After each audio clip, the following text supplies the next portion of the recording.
On a cold October morning in 2010, FBI Special Agent Marcus Sullivan left his suburban home in Phoenix, Arizona, telling his wife Rebecca he was heading to the office for a routine meeting. He kissed her goodbye, grabbed his coffee, and walked out the door like he had done countless times before.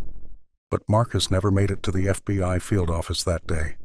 He never came home that night, and for 7 long years, no one could explain what happened to the decorated federal agent who seemed to vanish into thin air. What investigators eventually discovered in a forgotten storage unit would reveal a truth so shocking that it would shake the entire law enforcement community to its core and expose a conspiracy that reached into the highest levels of power. Marcus Sullivan was not your typical FBI agent. At 42 years old, he had built a reputation as one of the most methodical investigators in the Phoenix field office. His colleagues knew him as the guy who never missed a detail, who could spot patterns where others saw chaos. He specialized in white-collar crime, spending his days tracking money trails and uncovering corporate fraud. It was tedious work that required patience and precision, but Marcus loved it.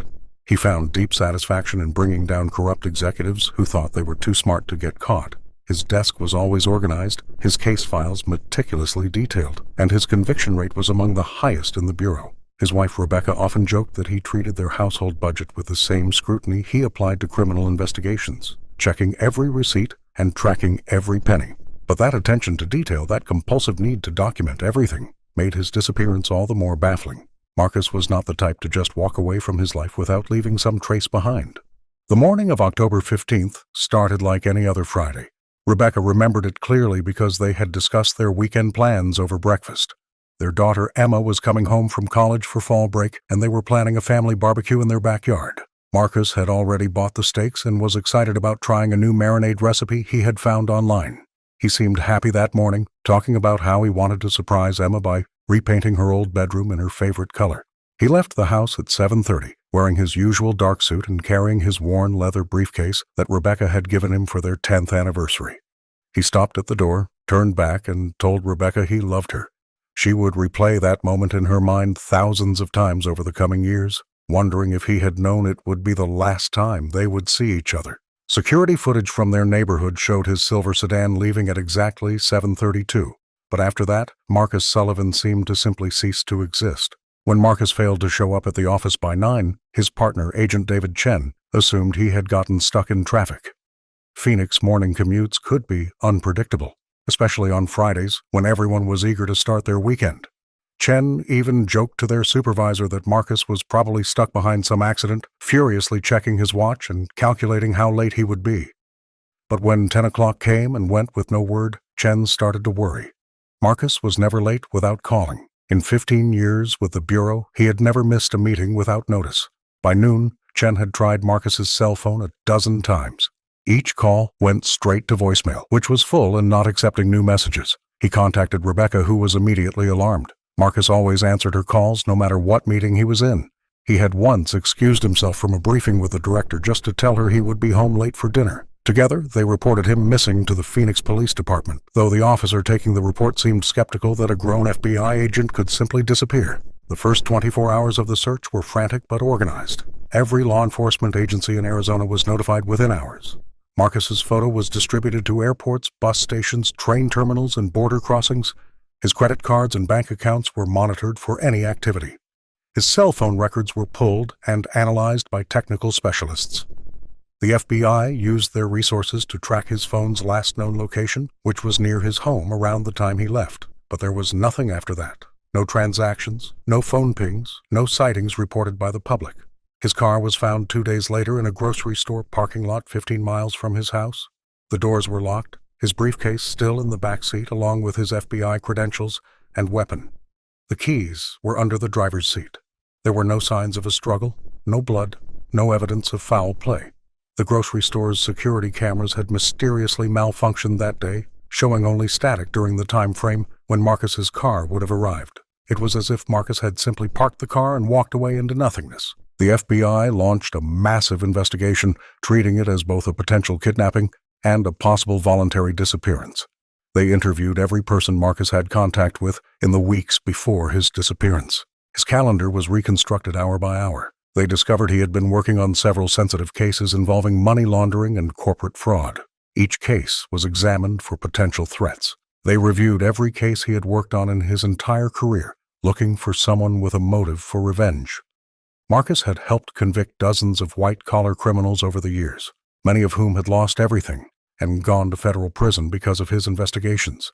Any one of them could have harbored a grudge serious enough to act on. But each lead went nowhere. The convicted criminals were either still in prison or had solid alibis for the day of his disappearance. There were no threats in his email, no suspicious phone calls logged, no indication that Marcus knew he was in danger. His computer showed normal activity up until the night before he vanished, mostly case files and a few personal emails about the weekend plans with Emma. Investigators also explored the possibility that Marcus had chosen to disappear voluntarily. They discovered he had been under significant stress at work. A major case he had spent 2 years building had recently fallen apart due to a technicality in how evidence was collected. The suspects, a group of investment bankers accused of defrauding elderly clients out of their retirement savings, had walked free. Several colleagues mentioned that Marcus seemed frustrated and disillusioned by the outcome. He had made comments about the system being broken, about how the wealthy always found ways to escape justice. One agent remembered Marcus saying he wondered if all their work actually made any difference. But Rebecca insisted her husband would never abandon his family. They had been married for 20 years, and while every marriage had its challenges, theirs was solid. They still held hands while watching television, still left each other silly notes in their lunch bags. Their daughter Emma was devastated by her father's disappearance, crying herself to sleep every night for months. Marcus adored her and had been so proud when she got into college. He would never put her through this pain voluntarily. He had already started planning her graduation party, even though it was still 2 years away. As weeks turned into months, the investigation began to stall despite the massive resources devoted to it. The FBI assigned a special task force to the case, bringing in specialists from across the country. They had profilers create psychological assessments, trying to predict Marcus's behavior if he had left voluntarily. They used advanced technology to analyze surveillance footage from hundreds of cameras across Phoenix, hoping to spot him in a crowd.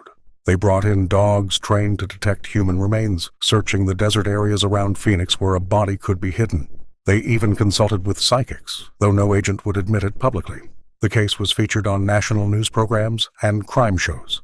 A reward of $100,000 was offered for information leading to Marcus's whereabouts.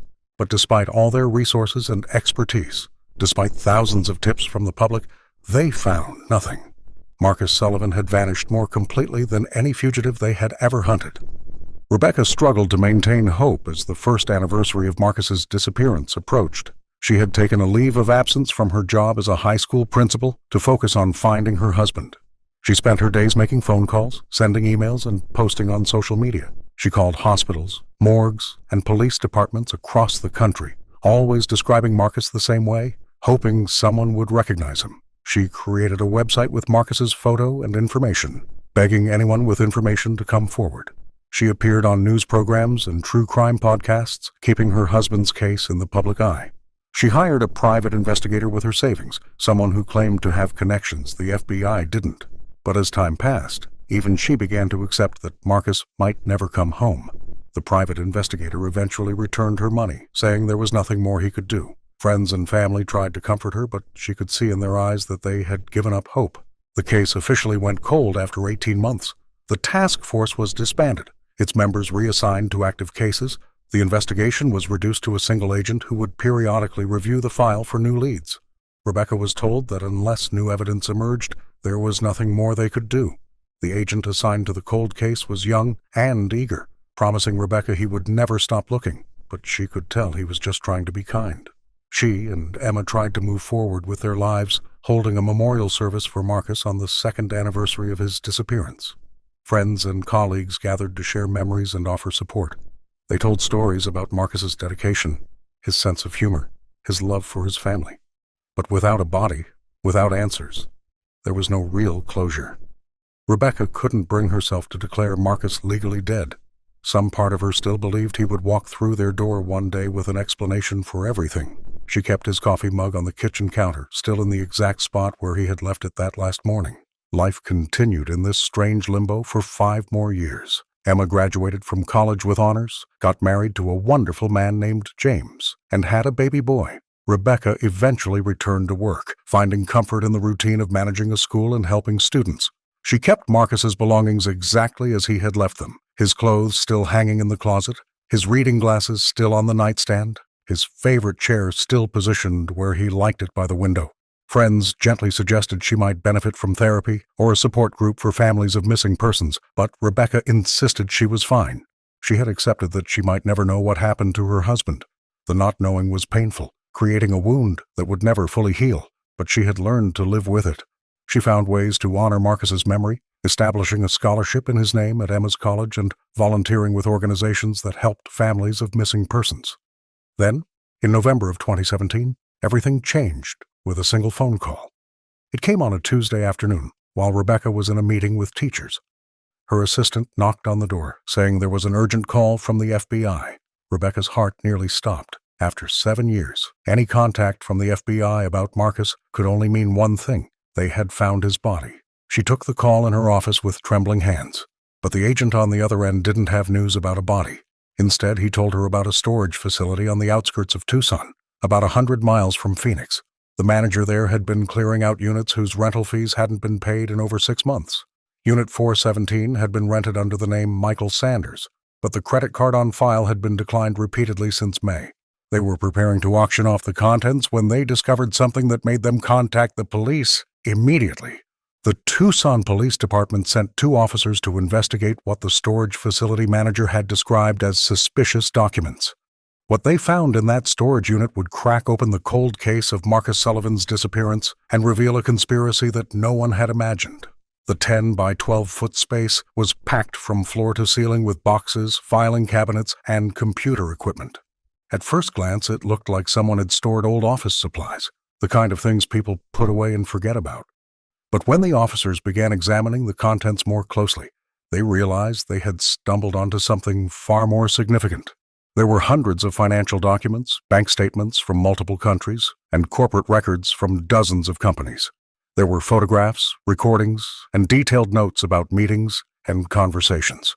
And there, taped to the inside of the unit door where it couldn't be missed, was a driver's license with Marcus Sullivan's photo but the name Michael Sanders. The FBI was notified immediately, and within hours, a team of agents had descended on the storage facility. They sealed off the entire area, treating it as a crime scene. They spent 3 days just cataloging every item in the unit, photographing each document before carefully placing it in evidence bags. What they discovered was staggering in its scope and implications. Marcus had been conducting his own investigation, one that he had hidden from his colleagues and superiors at the FBI. The documents revealed a massive money laundering operation that reached into the highest levels of Arizona's business and political community. Marcus had traced millions of dollars moving through shell companies and offshore accounts in the Cayman Islands, Switzerland, and Cyprus. He had identified dozens of individuals involved, including several prominent businessmen who appeared regularly in the society pages, 2 state senators who were considered rising stars in their party, and most horrifyingly, 3 FBI agents from his own field office. One of them was his supervisor, someone he had worked with for 10 years. Among the evidence was a journal Marcus had kept, documenting his growing suspicions and the steps he had taken to investigate. The entries started 6 months before his disappearance, written in his careful handwriting. He wrote about noticing irregularities in cases that were suddenly dropped without explanation, or evidence that mysteriously disappeared from evidence lockers. He described following paper trails that led to his own colleagues, discovering connections between FBI agents and the criminals they were supposed to be investigating. He expressed his fear and confusion, not knowing who he could trust within the Bureau. He wrote about the weight of carrying this knowledge, about lying to Rebecca, because he didn't want to put her in danger. In one entry dated just a week before his disappearance, he wrote that he had been approached by someone offering him $2 million to look the other way and join their operation. When he refused, they made it clear that his family was in danger. They knew Emma's class schedule. They knew what time Rebecca left for work. They knew everything about his life. The journal revealed that Marcus had made an impossible choice. He could expose the corruption and put his family at immediate risk, or he could disappear and hope they would be left alone. He chose to vanish, staging his own disappearance to protect Rebecca and Emma while gathering more evidence.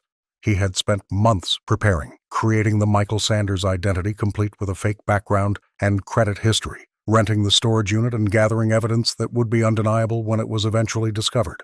He had withdrawn cash slowly over months, small amounts that wouldn't be noticed. On October 15th, he had driven to the grocery store as planned, abandoned his car, and taken a bus to Tucson using a ticket purchased with cash. From there, he had disappeared into Mexico, leaving behind the insurance policy of the storage unit full of evidence. He had set up the credit card payments to continue for years, but eventually, he knew they would stop, and the unit would be discovered. But the journal entries stopped abruptly in December of 2010, 2 months after his disappearance. The final entry was short and frightening. It simply said they had found him in Mexico City, and he had to run again. The FBI launched a new investigation, this time looking for Marcus throughout Latin America. They traced Michael Sanders' credit card to purchases in Guadalajara, Mexico City, and eventually Guatemala City. There were ATM withdrawals showing a path south through Central America. The trail led them to a small coastal town in Honduras, where a man matching Marcus's description had lived for several months in 2011. Locals remembered him as a quiet American who kept to himself, paid cash for everything, and seemed paranoid.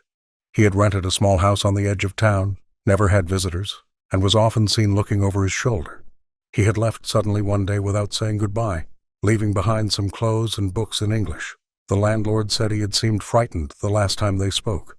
The FBI followed leads across Central and South America for months, working with local law enforcement agencies. They found evidence that Marcus had used multiple fake identities, moving frequently and never staying in one place for long. There was a pattern to his movements, always staying in places with large expat communities where an American wouldn't stand out, always near borders for quick escapes. He had withdrawn cash from ATMs in Colombia, Panama, and Costa Rica, always wearing baseball caps and sunglasses to obscure his face from cameras. He had been spotted on security cameras in airports and bus stations, always alone, always looking over his shoulder, always carrying just a single backpack. The last confirmed sighting was in Venezuela in 2013, where he had been seen at a medical clinic seeking treatment for what appeared to be malaria. After that, the trail went completely cold. It was as if Marcus Sullivan had vanished for a second time, disappearing into the vast expanses of South America. Meanwhile, the evidence from the storage unit led to the largest corruption investigation in Arizona history. The FBI brought in agents from other field offices to avoid any conflicts of interest. Dozens of arrests were made in coordinated raids across the state, including the 3 FBI agents Marcus had identified. The scenes were dramatic, with federal agents arresting their own colleagues, leading them out of the FBI building in handcuffs as the local news cameras rolled. The money laundering network was systematically dismantled, and millions of dollars in assets were seized, including luxury homes, boats, and cars. The case made national headlines for weeks, with many praising Marcus as a hero who had sacrificed everything to expose the truth. But for Rebecca and Emma, the revelations were bittersweet. They finally had answers about why Marcus had disappeared, understanding that he had been trying to protect them. But they still didn't know if he was alive or dead. The thought that he had been out there, alone and running, possibly sick or injured, was almost worse than thinking he had died quickly. The investigation into Marcus's whereabouts continued for another year, with agents following every possible lead. The FBI theorized that he had either died somewhere in South America from illness or violence, or had successfully disappeared so completely that he would never be found. Some agents believed the corruption network had eventually tracked him down and killed him, disposing of his body in the jungle or ocean where it would never be found. Others thought he might still be alive, living under another identity in some remote corner of the world, perhaps working as a teacher or translator, always looking over his shoulder. Without a body or recent evidence, there was no way to know for certain. The case remained officially open, but resources were redirected to other priorities. In 2019, Rebecca finally had Marcus declared legally dead. She needed closure for both legal and emotional reasons, and Emma needed to move forward with settling her father's estate. They held a proper funeral this time, with full FBI honors, including a flag-draped casket that contained only photographs and memories. Marcus was posthumously awarded the FBI Medal of Valor for his sacrifice in exposing the corruption that had infected the Bureau. The ceremony was attended by hundreds of law enforcement officers and government officials from across the country. The FBI director personally presented the medal to Rebecca, calling Marcus a true American hero who had chosen duty over personal safety, who had sacrificed his own life to protect others and preserve the integrity of the institution he served. Rebecca accepted the medal with tears streaming down her face, wishing Marcus could know how his sacrifice had made a difference. But the story took one final, heartbreaking twist. In 2020, during the global pandemic that had shut down borders and overwhelmed hospitals worldwide, A man was admitted to a hospital in rural Colombia with severe COVID symptoms. He had no identification and was unconscious when brought in by local farmers, who had found him collapsed near their field. He was severely ill, struggling to breathe, burning with fever. As the medical staff tried to save his life, working with limited resources in an overcrowded hospital, they found old scars that looked like they had come from violence and a tattoo on his shoulder that seemed military in origin. When they ran his fingerprints through international databases, hoping to identify him and contact his family, they got a match that surprised everyone. The man in the hospital bed, fighting for his life on a ventilator, was Marcus Sullivan. The Colombian authorities immediately notified the FBI, who confirmed the identification through DNA testing using samples rushed from the United States. Rebecca and Emma were notified that Marcus had been found but was in critical condition.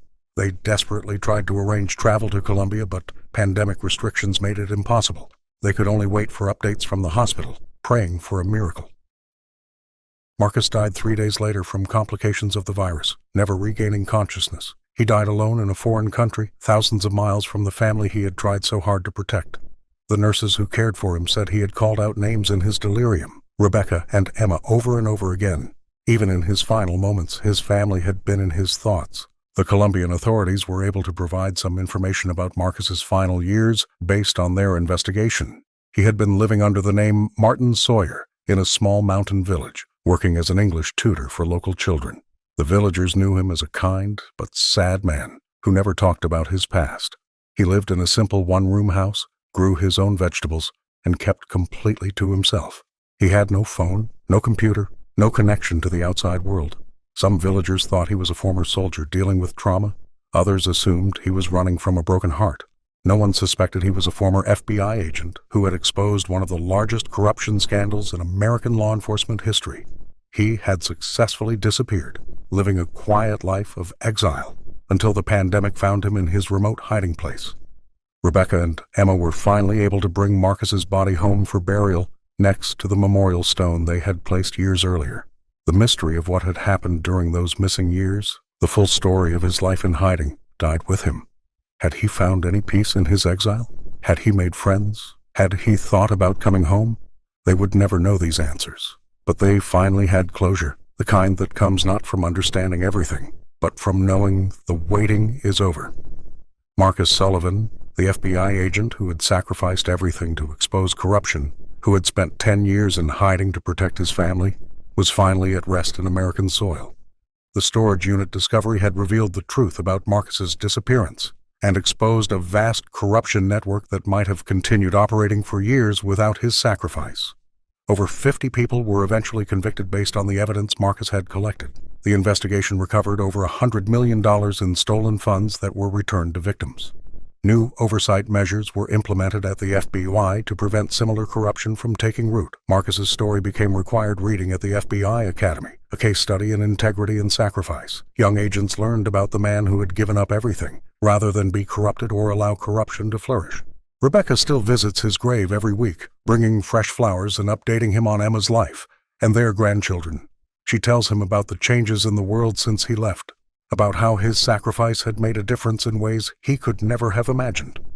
She tells him about the young FBI agents who write to her, saying Marcus's story inspired them to join the Bureau. She tells him about Emma's strength and success, how she had become a federal prosecutor specializing in public corruption cases. The storage unit evidence had not only solved the mystery of his disappearance, but had created a legacy that would last for generations. Emma named her son Marcus, ensuring that her father's name and memory would live on. She became a prosecutor, inspired by her father's dedication to justice and willingness to sacrifice for what was right. She keeps his FBI badge in her office, displayed in a frame next to the Medal of Valor, a daily reminder of the price some pay for doing the right thing. She often wonders what her father experienced during those 10 years in hiding, what he thought about during the long, lonely nights, whether he knew about her wedding or the birth of his grandson. She likes to think that somehow he knew that love transcends distance and time. She has made peace with the unknowns, focusing instead on the certainty that her father loved them enough to give up everything to keep them safe. The storage unit in Tucson has been turned into a small memorial with a plaque honoring Marcus Sullivan's sacrifice. FBI agents sometimes visit it. a pilgrimage of sorts to remember one of their own who chose isolation and exile over corruption and compromise. The facility manager who made that phone call in 2017 still talks about it, how a routine clearing of an abandoned unit had solved one of the FBI's most puzzling disappearances and exposed one of the largest corruption scandals in Arizona history. He keeps a newspaper clipping about the case in his office, a reminder that sometimes small actions can have enormous consequences. The case files on Marcus Sullivan now fill an entire room at FBI headquarters, thousands of pages documenting his investigation, disappearance, and the resulting corruption prosecutions. Scholars and investigators still study them, looking for lessons and insights that can be applied to current cases. How had one man managed to uncover such an extensive conspiracy? How had he found the strength to walk away from everything he loved? How had he survived for so long in hiding? And perhaps most importantly, how can the FBI prevent such corruption from taking root again? These questions drive ongoing reforms and training programs, ensuring that Marcus's sacrifice continues to serve a purpose long after his death. Some investigators believe there are still secrets hidden in those documents from the storage unit, connections and conspiracies that were never fully explored. They point to gaps in the timeline, missing pieces that suggest Marcus knew even more than what he documented. There are references in his journal to a bigger player, someone above even the state senators who were arrested, but no name is ever given. But with Marcus gone and many of the conspirators in prison, those secrets may never be revealed. The storage unit gave up most of its mysteries, but like Marcus himself, it kept some things hidden forever, taking them to the grave. The truth about FBI Special Agent Marcus Sullivan's disappearance was more complex than anyone could have imagined when he vanished that October morning in 2010. He was not killed by criminals seeking revenge for his investigations. He was not suffering from a mental breakdown or midlife crisis. He had not abandoned his family for another life or another woman. He had made the ultimate sacrifice, choosing exile and anonymity to protect the people he loved and to ensure that evidence of massive corruption would eventually come to light. The storage unit in Tucson was his insurance policy, his way of making sure the truth would surface, even if he couldn't be there to reveal it himself. It was his final case file, meticulously prepared and waiting to be discovered. Today, Rebecca Sullivan lives quietly in Phoenix, having retired from her position as a principal. She has written a book about her experience, with proceeds going to a fund supporting families of missing law enforcement officers. She speaks occasionally at FBI events, sharing her story and advocating for better protection of agents who uncover internal corruption. She has found peace in knowing that Marcus died, knowing his family was safe, and his mission was complete. The storage unit that sat untouched for 7 years had done exactly what Marcus intended. It had exposed the truth and brought justice to those who thought they were untouchable. It had validated his sacrifice and given meaning to his years of exile. The story of Marcus Sullivan reminds us that sometimes heroes don't get parades or public recognition. Sometimes they disappear into the shadows, sacrificing their own happiness for greater good. Sometimes they die alone and far from home, never knowing if their sacrifice mattered. That storage unit in Tucson contained more than just documents and evidence. It contained the hopes and determination of one man who refused to be corrupted, who chose the hardest path when easier ones were available. It revealed that even in the face of overwhelming odds and danger, one person's courage can make a difference. The truth has a way of surfacing, even when buried deep. And sometimes the most powerful truths are found in the most unexpected places, waiting patiently to be discovered, just like that forgotten storage unit that held the key to solving the mystery of the FBI agent who vanished in 2010, whose sacrifice would echo through the halls of justice for generations to come.